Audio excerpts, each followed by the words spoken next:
So, how do you remember your time in school in Lawrence, and what was it like growing up in Lawrence during your childhood? Think about growing up in Lawrence, you always think about summers in Lawrence and the Fantasy Festival. And back then, breaking was big. I know breaking is coming back, so it was different, like breakdancing. So we had such a good time. We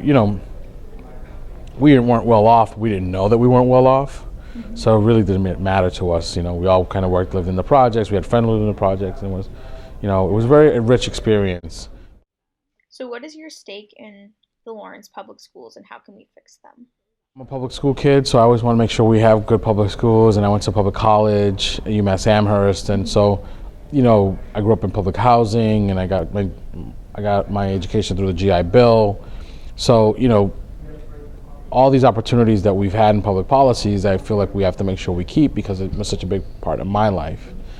Yeah, I think if you think about the innovation that's going on in our schools, longer day, extracurricular activity, the different type of curriculum, that a lot of people think that you can't have those things without breaking the union, and I don't agree with that at all. If IBM wants to make a better computer, they just hire the best people they can, and they spend money on the research, and they get it done. They don't quibble about a dollar here or a dollar there. But only in the public sector, you say, hey, well, we want kids to be smarter or teachers to work harder, but we're not going to pay you more. What happened to me was luck of the draw, because I went to the Army after graduation, and I could have gotten hurt at war. It could have been totally different.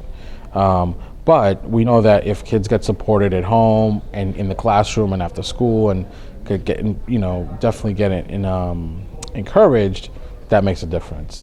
There's been a lot of accusations of corruption, especially during former mayor's time in office. So how do you think you have and you will kind of keep your administration immune? Everybody really wanted the former administration to succeed, so we did what we could to be supportive. But as soon as I think that people felt like it was going in a wrong direction, people started to be less supportive of the old administration. If you want good government, you have to pay for good government. We come from a place where we know that we're going to make mistakes, and when we do, we'll fix it, so that people don't feel like people are careless with the citizens' money. People say that Lawrence is a racially divided city between whites and Hispanics, between Puerto Ricans and Dominicans. So how can you try to create a more unified city? Does the river really divide Lawrence?